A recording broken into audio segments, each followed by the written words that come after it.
প্রিয় বন্ধুরা, the Bengal exam YouTube চ্যানেলে প্রত্যেককে আমার শুভেচ্ছা ও ভালোবাসা। আজকের আমাদের খুব গুরুত্বপূর্ণ একটা ক্লাস নিয়ে আমরা আলোচনা করব। তার আগে ছোট্ট একটা কথা বলে রাখার, তোমরা যারা চাইছো এভাবেই প্রতিদিন ক্লাসের সাথে যুক্ত থেকে গুরুত্বপূর্ণ ক্লাসগুলি সম্পর্কে তথ্য সংগ্রহ করতে, তারা অবশ্যই দ্য বেঙ্গল এক্সাম চ্যানেলের সাথে যুক্ত হয়ে যাও এবং আমাদের গুরুত্বপূর্ণ ক্লাসগুলি ফ্রিতে তোমরা দেখো এবং সেখান থেকে তোমরা তোমাদের ইচ্ছে মতো গুরুত্বপূর্ণ বিষয়গুলি সংগ্রহ করে রেখে নাও। আজকের যে বিষয়টি সেটি হলো শব্দের অর্থমূলক শ্রেণীবিভাগ। সেই সম্পর্কে আমরা আলোচনা করব। এখান থেকে বিভিন্ন পরীক্ষায় প্রশ্ন আসে, শুধুমাত্র টেট বা এই ধরনের পরীক্ষায় নয়, পঞ্চায়েত এছাড়াও যে সমস্ত বিষয়ে বাংলা থেকে প্রশ্ন করা হয়, অবশ্যই সেখান থেকে এই শব্দের অর্থমূলক শ্রেণীবিভাগ এখান থেকে কিন্তু প্রশ্ন আসে। খুব সংক্ষেপে আগে আমরা জানব যে শব্দ বলতে আমরা কি বুঝবো। শব্দ বলতে আমরা সেই বিষয়টা বুঝবো, সেটা হচ্ছে অর্থ প্রকাশক কোনো একটি ধ্বনি বা ধ্বনি সমষ্টিকে বলা হয় শব্দ। মনে রাখতে হবে এখানে সবথেকে গুরুত্বপূর্ণ যে বিষয় সেটা হচ্ছে অর্থের প্রকাশ। অর্থের প্রকাশ না থাকলে কিন্তু কখনোই কোনো যে দুটি বর্ণের মিলন কখনোই কিন্তু শব্দ হতে পারবে না। শব্দের বৈশিষ্ট্য কি? যে কোনো ধ্বনি কিন্তু শব্দ নয়, অর্থাৎ অর্থযুক্ত ধ্বনি বা অর্থ প্রকাশক ধ্বনি হচ্ছে শব্দ। ধ্বনি ধ্বনিগুচ্ছ কোনো না কোনো অর্থ প্রকাশ করবেই করবে, তবেই কিন্তু সেটা শব্দ হবে। নেক্সট, ধ্বনি প্রকাশ করবে কোনো ব্যক্তি বা বস্তুর নাম, বিষয়, ভাব, গুণ, কাজ ইত্যাদি। অর্থাৎ ধ্বনি কিন্তু শুধুমাত্র যে অর্থ প্রকাশ করবে তা নয়, কোন ধরনের অর্থ প্রকাশ করবে সেই সম্পর্কেও কিন্তু বিস্তারিতভাবে বলে দেওয়া হয়েছে। নেক্সট যে বিষয়টায় আমরা যাব সেটা হচ্ছে ধ্বনির লিখিত রূপ হলো বর্ণ। অর্থাৎ আমরা যদি অ বলি বা আ বলি, এটা শুধুমাত্র বললে হবে না, এইটাকে যখন আমরা লিখিত আকারে লিখে রাখছি তখনই সেই বর্ণটা হয়ে যাচ্ছে, তখন সেটা কিন্তু বর্ণ হয়ে যাচ্ছে। অর্থাৎ ধ্বনি থেকেই বর্ণের উৎপত্তি, সুতরাং ধ্বনির লিখিত রূপই বলা হয় বর্ণ। আবার এখানে বলতে পারে, ছোট প্রশ্ন দেয় যে ভাষার ক্ষুদ্রতম একক কি? ভাষার ক্ষুদ্রতম একক হচ্ছে কিন্তু ধ্বনি। ভাষার ক্ষুদ্রতম একক কিন্তু কখনোই বর্ণ নয়। কেন নয়? কারণ ধ্বনির থেকেই বর্ণের সৃষ্টি বা বর্ণের উৎপত্তি। নেক্সট স্লাইডে আমরা চলে যাব। দেখো, এরপর শব্দের যে শ্রেণীবিভাগ, এখান থেকেও কিন্তু এমসিকিউ আসতে পারে। শব্দের শ্রেণীবিভাগ দুই রকমের হয়, একটা হচ্ছে শব্দের অর্থমূলক শ্রেণীবিভাগ, আর একটা হচ্ছে শব্দের গঠনমূলক শ্রেণীবিভাগ। আজ আমরা এই যে শব্দের অর্থমূলক শ্রেণীবিভাগটা আছে, এটা সম্পর্কে একেবারে সবিস্তারে আলোচনা করে নেব। এবং এখানে থেকে যে ক্লাসটি আমাদের আজকে দেওয়া হচ্ছে, তোমাদের জন্য ছাড়া হচ্ছে, এটা যদি তুমি খুব গুরুত্বপূর্ণ ভাবে বা গুরুত্ব সহকারে তুমি লিখে রাখো বা ক্লাসটা থেকে শেখো, অবশ্যই এখান থেকে কিন্তু তোমার ধারণা পরিষ্কার হয়ে যাবে। শব্দের অর্থমূলক যে শ্রেণীবিভাগ আছে সেটাকে কিন্তু তিনটে শ্রেণীতে আমরা ভাগ করছি। একটা হচ্ছে যৌগিক, একটা হচ্ছে রূঢ়, আর একটা হচ্ছে যোগরূঢ়। তাহলে শব্দের অর্থমূলক যে শ্রেণীবিভাগ, সেখানে কয়টি ভাগ আমরা দেখতে পাচ্ছি? সেখানে সর্বমোট আমরা তিনটি ভাগ দেখতে পাচ্ছি। প্রথমেই যে ভাগ, সেটাকে বলা হচ্ছে যৌগিক শব্দ। যৌগিক শব্দ মানে কি? এখানে কিন্তু কয়েকটা টার্ম আমাদেরকে জানতে হবে। দেখো, যে শব্দের ব্যুৎপত্তিগত অর্থ, ব্যুৎপত্তিগত অর্থ মানে কি জানতে হবে। অর্থাৎ কোন শব্দ যেখান থেকে জন্ম নিচ্ছে, মানে একেবারে শব্দের শুরুর শুরু, সেটাকেই বলা হচ্ছে ব্যুৎপত্তিগত অর্থ। এবং ব্যবহারিক অর্থ, অর্থাৎ কোন একটা শব্দ বর্তমানে কোন প্রেক্ষিতে বা কোন ইঙ্গিতে ব্যবহৃত হচ্ছে, সেটাকে বলা হচ্ছে ব্যবহারিক অর্থ। এই দুটো অর্থ যদি অভিন্ন থাকে, অর্থাৎ শব্দের ব্যুৎপত্তিগত অর্থ, অর্থাৎ শব্দটা শুরুর সময়ে যেভাবে ব্যবহৃত হতো, আজ বর্তমান সামাজিক প্রেক্ষাপটে ঠিক সেইভাবেই ব্যবহৃত যদি হয় তাহলে কিন্তু সেটাকে বলা হচ্ছে কি যৌগিক শব্দ। আমরা জানি মৌলিক সংখ্যা, যৌগিক সংখ্যা অঙ্কে শিখেছি। মৌলিক সংখ্যা মানে হচ্ছে এক এবং সেই সংখ্যা দ্বারা বিভাজ্য, যৌগিক মানে হচ্ছে এক এবং অন্য সেই সংখ্যা ছাড়াও আবার অন্য সংখ্যা দ্বারা বিভাজ্য হতে পারে। দেখো জলজ, এখানে আমরা একটা শব্দ পাচ্ছি জলজ। জলজ মানে কি, উৎপত্তি সেটা হচ্ছে যা জলে জন্মায়, অর্থাৎ যদি জল হয়, জলে যা কিছু জন্মায় বা জলে যা কিছু থাকে সেটাকে কিন্তু জলজ বলা যেতে পারে। যেমন জলে কি কি জন্মায়, পদ্ম, আরো কি কি থাকে জলের ভিতরে, কেঁচো, মাছ, শামুক, ঝিনুক, এই সমস্ত কিছুকেই কিন্তু জলজ বোঝায়। ঠিক আছে, যেমন সুতরাং এখানে দেখো দাতা, দাতা মানে কি, এটা ব্যুৎপত্তি কি, দা যুক্ত তৃণ, এটা কিন্তু ব্যুৎপত্তিটা ইম্পর্টেন্ট খুব। দাতা হচ্ছে দা যুক্ত তৃণ, মানে হচ্ছে কি যে দান করে। সুতরাং যে কোনো দানকারী ব্যক্তিকেই কিন্তু এখানে দাতা বলা হয়। নেক্সট যে শব্দটা সেটা হচ্ছে পাগলামি। পাগলামি ব্যুৎপত্তি বা এটাকে ব্যুৎপত্তিগত ভাবে কিভাবে ভাঙতে পারি আমরা, পাগল যুক্ত আমি, অর্থাৎ পাগলের ভাব, অর্থাৎ যে কোনো পাগলের ভাবকেই কিন্তু পাগলামি বলা হতে পারে।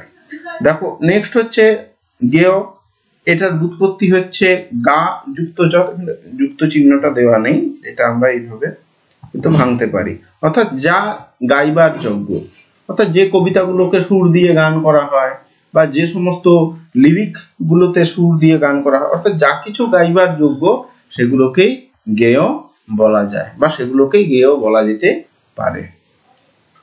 নেক্সট আরো দু একটা আমরা উদাহরণে যাব।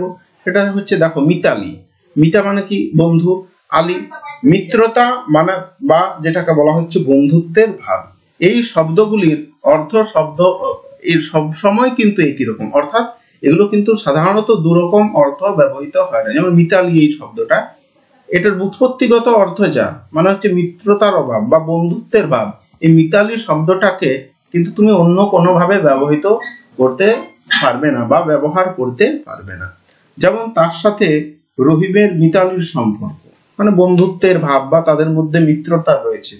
অর্থাৎ মিত্রতা বলতে এখানে কিন্তু মিত্রতাই বোঝাবে, এখানে কিন্তু আর অন্য কোনো অর্থ এখান থেকে প্রকট হবে না। সুতরাং এটাকে বলা হচ্ছে যৌগিক শব্দ। নেক্সট হচ্ছে তোমার রূঢ় শব্দ। আচ্ছা, রূঢ়র আর একটা নাম হচ্ছে রূঢ়িও বলা হয় এটাকে। এইটা হচ্ছে বিষয়টা আমাদেরকে বুঝতে হবে। যে শব্দের ব্যুৎপত্তিগত অর্থ মানে হচ্ছে শুরুর অর্থ, কিন্তু লোক প্রসিদ্ধ বা প্রচলিত বা ব্যবহারিক অর্থ অন্যরকম। অর্থাৎ এইখানে ধরো শুরু হচ্ছে শব্দটা বা শুরু হচ্ছে, এইখানে যে অর্থে শব্দটা শুরু হয়েছিল, বর্তমানে সমাজ বা কাল প্রবহমান বা নদীর স্রোতের মতো, এখানে যখন বর্তমানে শব্দটা ব্যবহৃত হচ্ছে তখন কিন্তু সম্পূর্ণ একটা অন্য অর্থে ব্যবহৃত হচ্ছে বা ব্যবহার করা হচ্ছে। সুতরাং এটাকে বলা হচ্ছে রূঢ় বা রূঢ়ি শব্দ। দেখো কুশল, গবেষণা, মহাজন ইত্যাদি ইত্যাদি। এরপর এই শব্দগুলোকে আমরা একটু বিশ্লেষণ করে দেখবো, না হলে কিন্তু বোঝা যাবে না। যেমন ধরো কুশল শব্দটা, এর ব্যুৎপত্তিগত অর্থ, অর্থাৎ শুরুতে কি ছিল, যে কুশ তুলতে পারে। কুশ কি এক ধরনের ঘাস, কিন্তু বর্তমানে কুশল শব্দটা কিভাবে ব্যবহৃত হয়, মঙ্গল অর্থে ব্যবহৃত। যেমন আমরা বলি যে তোমার কুশল হোক, সুতরাং এখানে কুশল হোক বলতে কি তোমার ঘাস হোক বোঝানো হচ্ছে না, কুশল হোক মানে হচ্ছে তোমার মঙ্গল হোক। অর্থাৎ ব্যুৎপত্তিগত অর্থটা এখানে লোক নিরুক্তির মাধ্যমে বা বর্তমানে ব্যবহারিক যে চল সেটা সম্পূর্ণ আলাদাভাবে ব্যবহৃত হচ্ছে। নেক্সট গবেষণা, আচ্ছা গব এখান থেকে এসেছে। গবেষণা মানে হচ্ছে গরু খোঁজা। ঠিক আছে, বর্তমানে এটা কিভাবে ব্যবহৃত হয়, মৌলিক তথ্য সংগ্রহ। যেমন সে কল্যাণী বিশ্ববিদ্যালয় থেকে গবেষণা করছে, তাহলে কি এটা ব্যুৎপত্তিগত অর্থে আমরা যদি যাই তাহলে কি সে কল্যাণী বিশ্ববিদ্যালয়ে গরু খুঁজছে, তা তো নয়।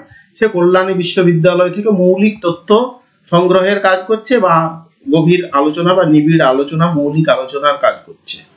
নেক্সট মহাজন, মহাজন এটা কিভাবে ব্যবহৃত, আগে মহান যে জন, অর্থাৎ মহান হৃদয়ের মানুষ যিনি, কিন্তু বর্তমানে এটার অর্থের কিন্তু কি হচ্ছে, সংকুচিত হয়ে যাচ্ছে অর্থটা।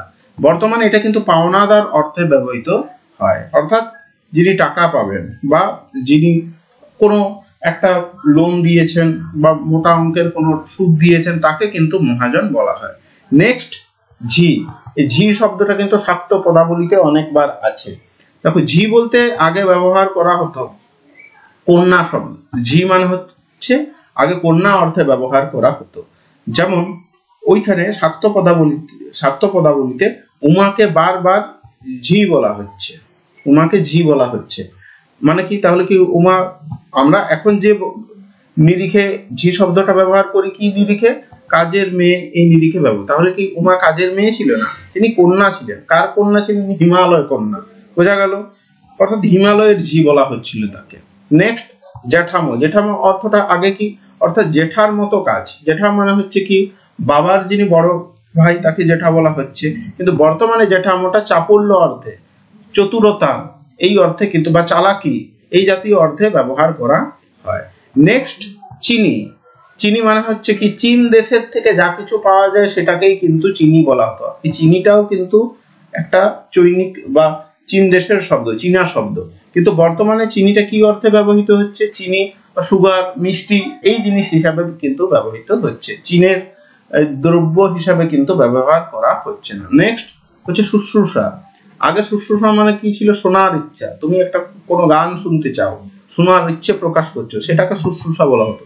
কিন্তু বর্তমানে শুশ্রূষা বলতে সেবা যত্ন, সে শুশ্রূষার দ্বারা সেরে উঠেছে, অর্থাৎ সে সেবা যত্নের মাধ্যমে সেরে উঠেছে। এরপর দেখো একটা ছবিতে চলে আসো, এখান থেকে বিষয়টা পরিষ্কার হয়ে যাবে। ছবিতে দেখো আমরা কি বললাম, যে অনেক চৈনিক শব্দ বা চীনা শব্দ কিন্তু বাংলায় এসেছে। কিসের মাধ্যমে এসেছে? ভাষার নিয়মে এসেছে। কিন্তু এই যে চিনি শব্দটা ছিল, যে চিনি যে শব্দটা আছে, এই চিনি শব্দটা আগে ব্যবহৃত হতো কিভাবে? যে চীনে উৎপাদিত বা চীন থেকে রপ্তানিকৃত যে সমস্ত দ্রব্য সবগুলোকেই চিনি বলা হতো। মানে চীন থেকে আমরা যা কিছু পাই, কাগজ ইত্যাদি ইত্যাদি, তুলি, এগুলোকে সব চিনি বলা হতো। মানে কাগজকেও চিনি অর্থে ব্যবহার করা হতো, তুলিকেও চিনি অর্থে ব্যবহার করা হতো। কিন্তু বর্তমানে চিনি বলতে এই যে সুগার বা মিষ্টি, এটাকে ব্যবহার করা হচ্ছে। এই ছবিটা মনে রাখলেই কিন্তু বিষয়টা এখান থেকে পরিষ্কার হয়ে যাবে। সুতরাং এই শব্দটা আর ওই ছবিটা আমাদেরকে মনে রাখতে হবে। নেক্সট দেখো, এরপর আমরা যে শব্দে যাব সেটা হচ্ছে শেষ যে শব্দ, সেটা হচ্ছে আমাদের যোগ রূঢ় শব্দ। এইটা কিন্তু খুব মনে রাখার মতো বিষয়। যে শব্দ তার ব্যুৎপত্তিগত নানা অর্থকে দারুণভাবে সংকুচিত করে। ব্যুৎপত্তিগত অর্থ মানে হচ্ছে, বারবার বলছি, ব্যুৎপত্তিগত অর্থ মানে হচ্ছে শুরুর শুরু, মানে শব্দটা একেবারে শুরুর সময় যেভাবে ছিল ঠিক সেই রকম, সে তার থেকে কি হচ্ছে? সংকুচিত হচ্ছে। অর্থাৎ অর্থের, শব্দের তো একটা অর্থগত দিক থাকে, অর্থটা সংকুচিত হচ্ছে। এইরকম ভাবে যদি হয় তখন তাকে বলা হচ্ছে যোগরূঢ় শব্দ। যেমন এটাকে কয়েকটা উদাহরণের মাধ্যমে আমরা যাব। আগে শব্দগুলো দেখে নেব। পঙ্কজ। পঙ্কজ মানে আমরা জানি পদ্ম, কিন্তু আগে পঙ্কজ মানে পাকে জন্মে যা, পাকে যা কিছু থাকতো বা পাকে যা কিছু জন্মগ্রহণ করতো সবগুলোকেই পঙ্কজ বলা হতো। কিন্তু বর্তমানে পঙ্কজ বলতে ওই শুধুমাত্র পদ্মকে ইঙ্গিত করা হচ্ছে। নেক্সট হচ্ছে সম্বন্ধী। সম্বন্ধী বলতে এখন আমরা শালক অর্থে ব্যবহার করছি। উদ্ভিদ। আগে উদ্ভিদ অর্থ মাটি ভেদ করে যা ওঠে, যা কিছু মাটি ভেদ করে ওঠে সবকিছুকেই কিন্তু উদ্ভিদ বলা হতো, কিন্তু এখন উদ্ভিদ বলতে গাছকে ব্যবহার করা হচ্ছে। বারিদ। এখানে এখন বারিদ বলতে শুধু মেঘ ইত্যাদিকে আমরা জানছি। এরপর দেখো আমরা একেবারে ব্যাখ্যাতে চলে যাব। ব্যাখ্যাটা বা এই ছকটা দেখে নিলে কিন্তু পুরো বিষয়টা পরিষ্কার হয়ে যাবে। যেমন ধরো পঙ্কজ, কি বললাম? পাকে জন্মে যে, বা যা পাকে জন্মে। এটা পাকে কি কি থাকে? শ্যাওলা থাকতে পারে, শালুক থাকতে পারে, পদ্ম থাকতে পারে, মাছ থাকতে পারে, বা ঘাস থাকতে পারে। সুতরাং এই সব কটাকে একসাথে, যতগুলো আছে এই সব কটাকে একসাথে পঙ্কজ বলা হতো আগে। কিন্তু বর্তমানে এর অর্থটা কিন্তু কি হচ্ছে? একটা নির্দিষ্ট জিনিসকে ইঙ্গিত করছে, অর্থাৎ এর অর্থ কিন্তু সংকুচিত হয়ে যাচ্ছে। সুতরাং বর্তমানে পঙ্কজ বলতে শুধুমাত্র পদ্ম ফুল। দেখো এতগুলো ছিল, 1 2 3 4 5, 5টা অর্থে বা তারও বেশি অর্থ প্রকাশ করতো পঙ্কজের মাধ্যমে, কিন্তু বর্তমানে পঙ্কজ বলতে শুধুমাত্র একটা নির্দিষ্ট অর্থকে প্রকাশ করছে।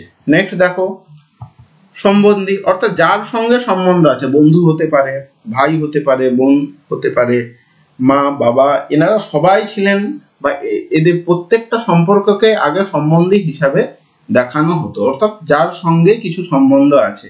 কিন্তু বর্তমানে কি হচ্ছে, এর অর্থ সংকুচিত হয়ে যাচ্ছে। এখন সম্বন্ধী বলতে শ্যালক বা যেটাকে আমরা শালা বলি সেই অর্থে কিন্তু ব্যবহৃত হচ্ছে। নেক্সট উদ্ভিদ। উদ্ভিদ মানে আগে ছিল যা মাটি ভেদ করে ওঠে। একটা বাঁশ যদি মাটি ভেদ করে ওঠে সেটাকেও উদ্ভিদ বলা হতো, একটা ঘাস যদি মাটি ভেদ করে ওঠে সেটাকেও উদ্ভিদ বলা হতো, ঠিক আছে। অর্থাৎ যা কিছু মাটি ভেদ করে ওঠে তাকেই উদ্ভিদ। একটা ঘরও যদি মাটি ভেদ করে থাকে তাহলে সেটাকেও কিন্তু উদ্ভিদ হিসাবে তখন দেখানো হতো বা তার একটা ওই ধরনের অর্থ ছিল। কিন্তু বর্তমানে উদ্ভিদ বলতে শুধুমাত্র গাছকে বোঝানো হয়েছে। নেক্সট হচ্ছে জলদ বা বারিদ। এটাকে কি বলা হতো? জলদ মানে হচ্ছে যে জল বা বাড়ি দান করে। আচ্ছা, জলের সমার্থক শব্দ বাড়ি, যে জল দান করে। যে জল দান করে বলতে যে কেউ হতে পারে, অর্থাৎ কোনো গুরু হতে পারেন, মা হতে পারেন, বাবা হতে পারেন, অর্থাৎ যিনি জল দিচ্ছেন সেই মুহূর্তে তাকেই জলদ বা বারিদ বলা হতো। কিন্তু বর্তমানে এখন আমরা জল পাচ্ছি কোথার থেকে? বর্তমানে আমরা জল পাচ্ছি মেঘ থেকে। সুতরাং এই মেঘকেই আমরা জলদ বা বারিদ বলছি।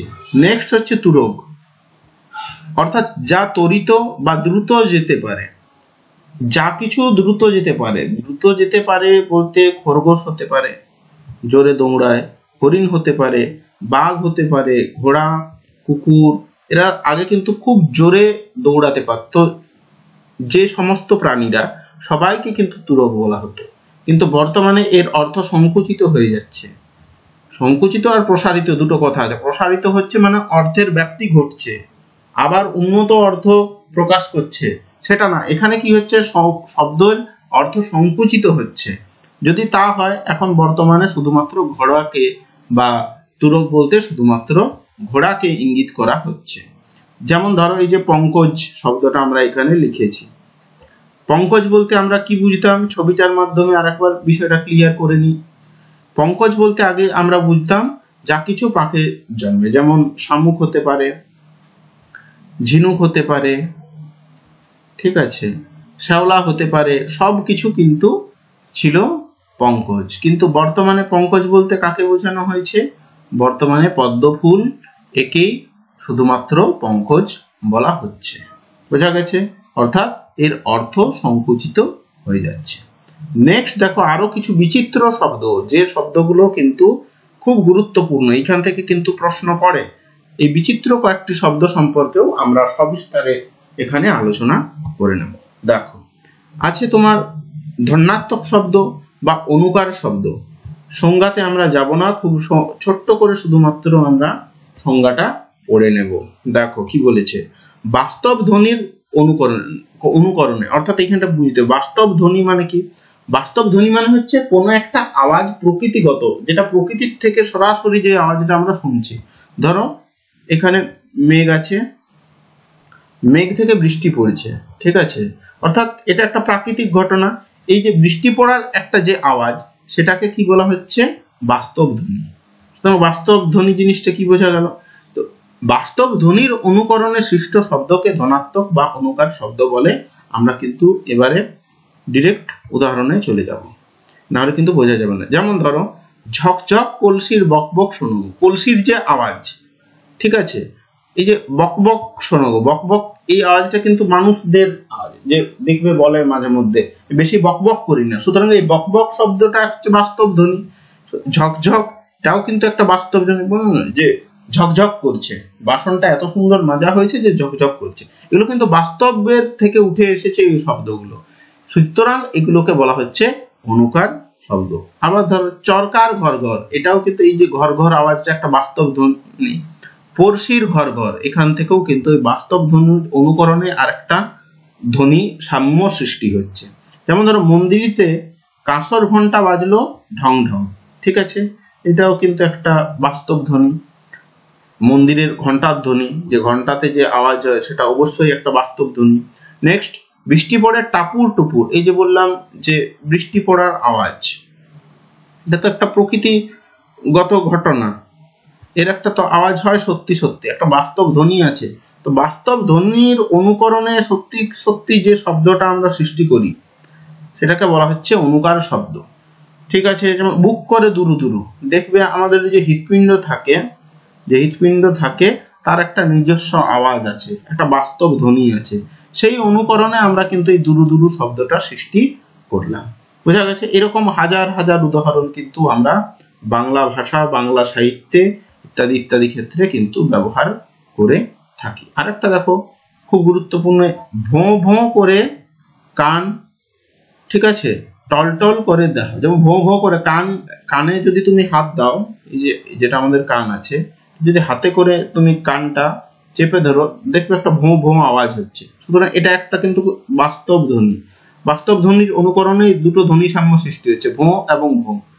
টলটল করে দেখো, আমরা দেখবে যখন হাঁটি তখন দেখবে আমাদের শরীরের মধ্যে একটা ভারসাম্যহীনতা বা একটা ভারসাম্য চেষ্টা হয়, সেখান থেকে কিন্তু এই টলটল শব্দটা এসেছে।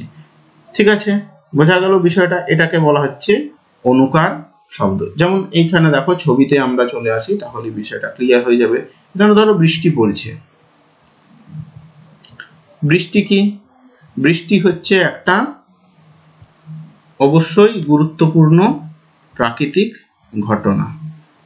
তো এই যে বৃষ্টি পড়ার কিন্তু একটা নিজস্ব আওয়াজ আছে, এই নিজস্ব আওয়াজটাকে আমরা দেখলাম এবং কপি করে নিলাম, পুরোপুরি সেই আওয়াজ, হয়তো ঝমঝম করে বৃষ্টি পড়ছে এইভাবে লিখছি, টাপুর টুপুর বৃষ্টি পড়ছে, টুকটাপ বৃষ্টি পড়ছে, অর্থাৎ বাস্তব ধ্বনির অনুকরণে আমরা যদি কোনো শব্দ সৃষ্টি করি তখন সেটাকে বলেছে অনুকার শব্দ, অর্থাৎ অনুকরণ থেকে অনুকার শব্দটার জন্ম হয়েছে। বোঝা গেছে? নেক্সট হচ্ছে শব্দ দ্বৈত। আচ্ছা, দ্বৈত শব্দের অর্থ হচ্ছে কিন্তু, এটা আমাদেরকে জানতে হবে, দ্বৈত শব্দের অর্থ হচ্ছে কিন্তু দুই। নেক্সট দেখো কিভাবে বুঝবো, অর্থাৎ এখানে দুবার ব্যবহৃত হবে। বাঁশবাগানের মাথায় মাথায়, মাথায় একটা শব্দ দুবার ব্যবহৃত, তেঁতুল গাছের পাতায় পাতায়, পাতায় একটা শব্দ দুবার ব্যবহৃত হচ্ছে কেন? কারণ এখানে একটা অর্থের বৈচিত্র্যতা দান করছে দুবার শব্দটা বসে। যেমন বাঁশবাগানের মাথায় মাথায়, এটা যদি আমি বলতাম বাঁশবাগানের মাথায়, তেঁতুল গাছের পাতায় হাসায় খিলি খিলি, দেখো এটা কিন্তু ঠিকভাবে শোনাচ্ছে না। এরপর যখন ধরো আমি পড়ছি বাঁশবাগানের মাথায় মাথায়, তেঁতুল গাছের পাতায় পাতায়, একটা ধ্বনি সাম্য সৃষ্টি হচ্ছে একদিকে, যেমন অন্যদিকে এর অর্থের দিক থেকেও কিন্তু একটা বৈচিত্র্য আসছে।